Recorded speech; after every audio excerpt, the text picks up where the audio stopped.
नमस्कार, सुप्रभात. महाराष्ट्राचा आराध्य दैवत म्हणजे पंढरपूरचा विठुराया.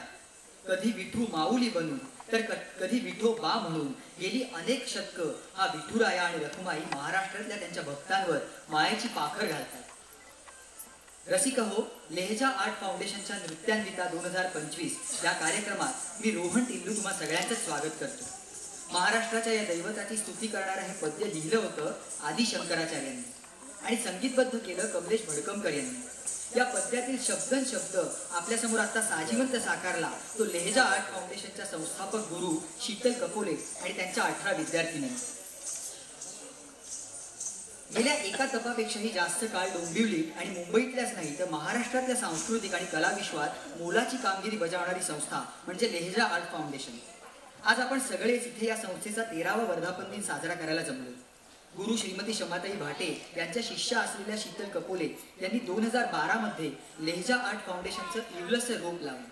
शीतल त्यांच्या सहकार्यांच्या आणि शिष्यांच्या मेहनतीने, पालकांच्या आणि अर्थातच आपल्यासारख्या रसिकांच्या आशीर्वादाने गेल्या 13 वर्षात या इवल्याच्या रोपाचा वेलू गगनावरी जाऊ पाहतो.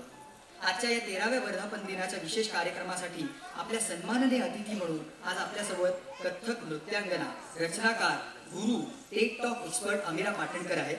मी लेहजा आर्ट फाउंडेशनच्या वतीने त्यांचंही स्वागत करतो.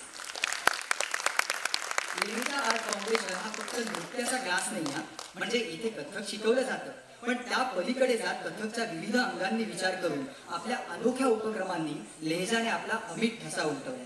गुरु शमाताई भाटे यांनी घेतलेल्या कार्यशाळा असो, कथक विषयावरची वक्तृत्व स्पर्धा असो किंवा गुरु शीतल कपोले यांच्या सर्जनशीलतेतून साकारलेले विविध विषयांवरचे एकापेक्षा एक सरस नृत्याविष्कार असो, लेहजाने आपलं वेगळेपण नेहमीच सिद्ध केलं.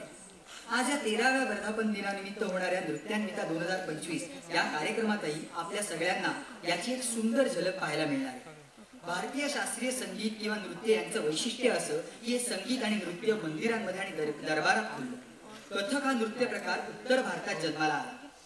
कथक म्हणजे कथा सांगणारा अशी साधारण फोड केली जाते. अर्थातच कथकमध्ये तोडे, तुकडे, तत्कार, थाट, पदन्यास, हातांच्या मुद्रा आणि चेहऱ्यावरील भाव यांचा एक विलक्षण संगम जुळून येतो.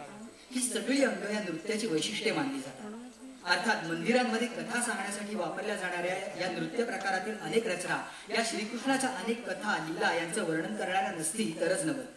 काल मध्यरात्री श्रीकृष्ण जन्म झाला. आज सगळीकडे गोविंदा रे गोपाळा म्हणत दहिकाला सुरू आहे. गोकुळात दही दूध चोरणारा, गोपिकांची छेड काढणारा, राधेसह रास रचणारा, कालिया मर्दन करणारा, कंस, चाणूर आदी दैत्यांचा नाश करणारा, द्रौपदीचं लज्जारक्षण करणारा, कौरवांच्या दरबारात जाऊन शिष्टाई करणारा, अर्जुनाच्या रथाचं सारथ्य करणारा आणि कुरुक्षेत्रावर त्याच अर्जुनाला गीता सांगणारा.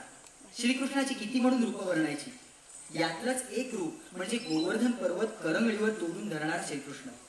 या श्रीकृष्णाचं वर्णन करणारी बंदिश आता आपल्या पुढे सादर होणार आहे. राग केदार मधली बंदिश एक तालात बांधली आणि लेहजाच्या प्रवेशिका पूर्व आणि मध्यमा प्रथम वर्षाच्या शिष्या आपल्या समोर ती सादर करणार आहेत. ऐकूया राग केदार मधली बंदिश.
गोविंदाय नमो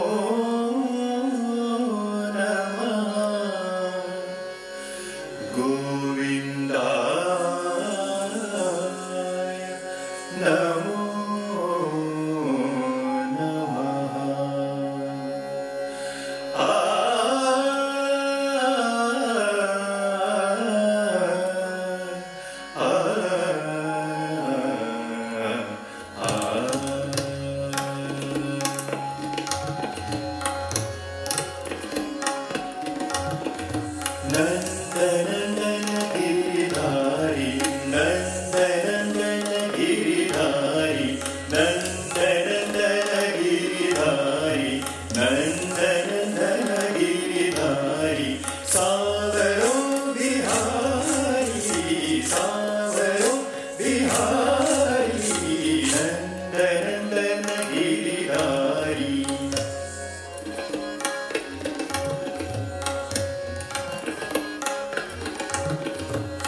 नंदनंदन गिरिधारी नंदनंदन गिरिधारी नंदनंदन गिरिधारी नंदनंदन गिरिधारी सावरो बिहारी सावरो बिहारी नंदनंदन गिरिधारी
सुख शोभा बलिहारी नंदनंदन गिरिधारी नंदनंदन गिरिधारी नंदनंदन गिरिधारी नंदनंदन गिरिधारी सावरो बिहारी सावरो बिहारी नंदनंदन गिरिधारी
गिर